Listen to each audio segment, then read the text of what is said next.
اور جیسے میں اندر کہا کہ میری بہت تمنا تھی ان سے ملوں اور وہ آج پوری ہو گئی الحمدللہ.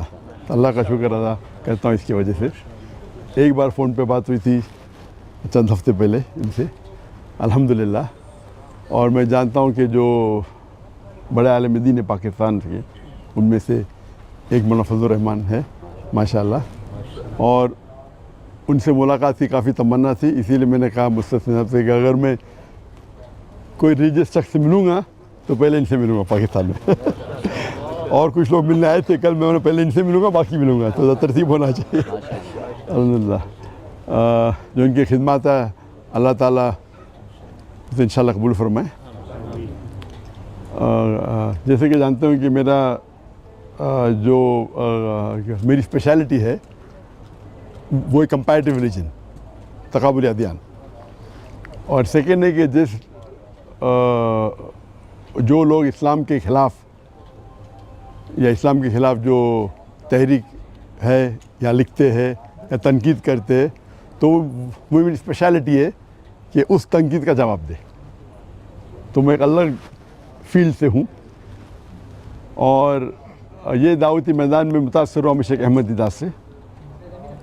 اور میری تمنا تھی اور میرے والدین کی تمنا بھی تھی کہ میں ڈاکٹر بنوں, اور اس وقت میرے نزدیک سب سے بہترین جو پیشہ ہے وہ ڈاکٹر کا ہے, جو انسانیت کی خدمت کر سکتا. جب میں شیخ احمد دیدات صاحب سے ملا, ان سے متاثر ہوا, پھر قرآن کا ترجمہ قرآن کو اور ترجمے سے پڑھنے لگا, تو پتہ چلا کہ اللہ تعالیٰ فرماتے سورہ فصلت میں سورہ نمبر 41 آیت نمبر 33 میں ومن احسن قولا ممن دعا الی اللہ وعمل صالحا وقال اننی من المسلمین. کون شخص بہتر ہے جو لوگوں کو بلاتا ہے, جو اللہ کی دعوت دیتا ہے اور کہتا ہے کہ میں مسلمان ہوں.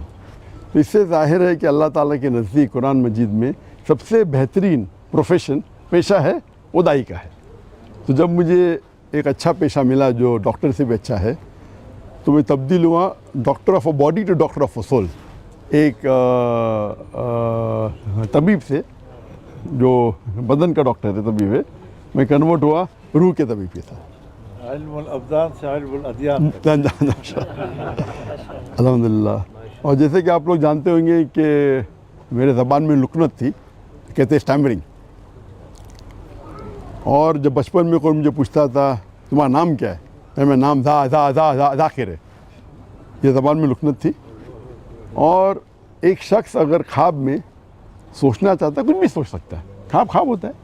تو خواب میں یہ سوچ سکتا تھا کہ میں بڑا ڈاکٹر بنوں گا, لیکن کبھی خواب میں یہ نہیں سوچ سکتا تھا کہ میں 25 لوگوں کے سامنے تقریر کروں گا, کیونکہ لکنت تھی زبان میں. اس کے بعد اللہ کی مدد آئی, شیخ دیدات سے ملاقات ہوئی, اور موسیٰ علیہ السلام کی جو دعا ہے سورہ طٰہٰ کی سورہ نمبر 20 آیت نمبر 25 سے 28 میں جو شروع میں کہا, اور وہ دعا جو ہے رب اشرح لی صدری ویسر لی امری واحلل عقدۃ من لسانی یفقہوا قولی. اور اکثر علماء اس کی ذکر کرتے ہیں, لیکن میرے لیے اور لاگو ہوتا ہے اس میں, کیونکہ ہم جانتے ہیں کہ موسیٰ علیہ السلام کو بھی زبان میں لکنت تھی جو عام علماء کی زبان میں نہیں ہے.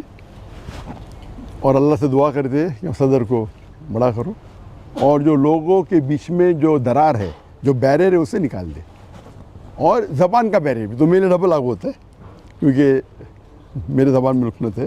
اور اللہ کی مدد سے میں تقریر کرنا شروع کیا, اور اللہ کے فضل سے اللہ نے محبت ڈالی. تو میں ناچیز ہوں, میں جانتا ہوں کہ میرے سے زیادہ کروڑوں لوگ جو علم رکھتے اسلام کا اس کے بارے میں, لیکن اللہ نے محبت ڈالی لوگوں کے دل میں میرے لیے. تو یہ ھذا من فضل ربی. اور پاکستان میں ذرا زیادہ محبت ڈال دی اللہ نے. تو اسی لیے پاکستانی سے لگا ہوا ہے. اور ماشاءاللہ کئی پاکستان جب میں جاتا ہوں گلف کنٹری میں, چاہے سعودی عربیہ ہو یا دبئی ہو یا قطر ہو یا UK ہو یا امریکہ ہو, تو اکثر پاکستان سے ملاقات ہوتی ہے. تو میرے فون کے لسٹ میں پاکستانی کی تعداد سب سے زیادہ ہے نیشنلٹی میں. حالانکہ پاکستان جو میں آیا تھا بہت پہلے آیا تھا 1991 میں, 33 سال بعد ابھی آیا, اور یہ پہلے بار انشاءاللہ جو امید ہے ایک تقریر کے سلسلے میں. اور اللہ تعالیٰ سے دعا کرتا ہوں کہ یہ محبت اور بڑھائے. اور میرا مشن ہمیشہ رہا کہ جو اللہ تعالیٰ فرماتے ہیں قرآن مجید میں سورہ عمران میں سورہ نمبر 3 آیت نمبر 103 میں وَاعْتَصِمُوا بِحَبْلِ اللَّهِ جَمِيعًا وَلَا تَفَرَّقُوا کہ اللہ کی رسی کو مضبوطی سے پکڑو اور آپس میں مت بٹو, آپس میں تفرقہ مت کرو. تو یہ میرے لائف کا ایک مشن ہے. اور جو قرآن کی جو اہم آیت ہے جو میرے لیے ماسٹر کی ہے, ماسٹر کی دعوتی میدان میں, وہ سورہ عمران سورہ نمبر 3 آیت نمبر 64 میں اللہ تعالیٰ فرماتے کل یا اہل کتاب, او اہل کتاب یہود و نصارا تعالوا الی کلمۃ سواء بین بینکم, آؤ ہم اس بات کی طرف جو آپ اور ہمیں یکساں ہے. سب سے پہلی بات اللہ نعبد الا اللہ, کہ ہم اللہ کی ایک عبادت کریں. یہ آیت خصوصاً اہل کتاب کے لیے, لیکن عام طور پہ کوئی بھی غیر مسلم کے لیے استعمال کر سکتے, چاہے وہ ہندو ہو چاہے بدھ ہو, آپس میں یکسانیت کی بات کرے. سب سے پہلی بات ہے اللہ نعبد الا اللہ. میں ایک اسٹیپ فوردر لے کے جاتا ہوں, میں یہ مسلمانوں سے بھی کر سکتے. ہمارے جتنے مختلف مذاہب یا فرقے ہیں اس میں بھی تعالیٰ کلمۃ سواء بین بینکم. اور ہم جانتے ہیں کہ اکثر جتنے بھی مذہب ہے, اور میں چاروں ائمہ کی عزت کرتا ہوں, 90% سے 90% سے زیادہ, یا بول سکتے ہیں 95% ان میں یکسانیت ہے. لیکن اکثر مسلمان وہ 2% یا 4% یا 5% جو اختلاف ہے ان کے اندر الجھ جاتے, اور جو یکسانیت ہے اس کو چھوڑ دیتے. تو میرے لائف کا یہ بھی مشن ہے کہ جتنے مسلمان دیگر مذاہب کے, دیگر غور و فکر کے, ان کے ساتھ رہے. اور اللہ تعالیٰ نے الحمدللہ, یہ اللہ تعالیٰ کی مدد ہے, ھذا من فضل ربی, کیا میرے چاہنے والے ہر فرقے میں ماشاءاللہ جو شدت کے لوگ ہیں وہ شاید مجھ سے ناراض ہے. اللہ کی مدد ہے کہ اسی لیے اللہ تعالیٰ نے محبت ڈالی. اور آپ جانتے ہیں کہ جو صحابہ تھے, ہر صحابہ سمجھتے تھے کہ اللہ کے رسول ان سے سب سے زیادہ محبت کرتے. ہم جب پڑھیں گے صحابہ کی سیرہ, ہر صحابہ سمجھتے تھے کہ اللہ کے رسول میرے سے سب سے زیادہ محبت کرتے. تو اللہ نے محبت میرے چاہنے والوں میں بھی ڈالی. تو جہاں میں جاتا ہوں لوگ محبت سے ملتے. کچھ ہے جو لوگ تنقید کرتے, جس طریقے سے اللہ نے کہا کہ اللہ کے رسول کے لیے بھی, ہر اللہ کے رسول کے لیے ایک اینیمی, ایک دشمن ہمیشہ رہیں گا, قرآن کی آیت ہے. تو جو لوگ اللہ سے کام نکالتا ہے ان کو شہرت کے ساتھ ساتھ لوگ ان کے خلاف بھی ہوتے. تو یہ پارٹ اینڈ پارسل ہے, تو دعوتی میدان کا ایک پارٹ اینڈ پارسل حصہ ہے. لیکن میں ہمیشہ چاہتا ہوں کہ لوگ قرآن اور اللہ کے رسول کی بات پہ یکساں ہو اور یونائٹ ہو. اس کے اوپر ایک میں نے تقریر کی تھی, دا یونٹی ان دا مسلم امہ, امت میں کیسا ایک یونٹی پیدا کرے. اور انشاءاللہ مجھے امید ہے کہ انشاءاللہ یہ پاکستان کا دورہ مفید ہوگا میرے لیے خصوصاً. اور اللہ سے دعا کرتا ہوں کہ جو بھی تھوڑی بہت میں تقریر کر لیتا ہوں اللہ اسے قبول فرمائے. اور چاہتا ہوں کہ آپ سب میرے لیے دعا کرے کہ اللہ تعالیٰ اس دنیا اور آخرت میں مجھے انشاءاللہ اس کا اجر دے. وآخر دعوانا الحمد للہ العالمین.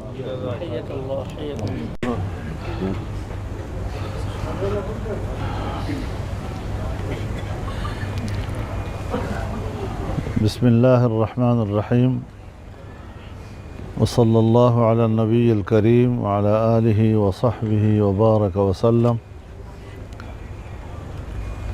ہمارے نہایت قابل احترام مہمان گرامی جناب ڈاکٹر ذاکر نائک صاحب اور ان کے ساتھ شریک وفد, میں دل کی گہرائیوں سے انہیں خوش آمدید کہتا ہوں.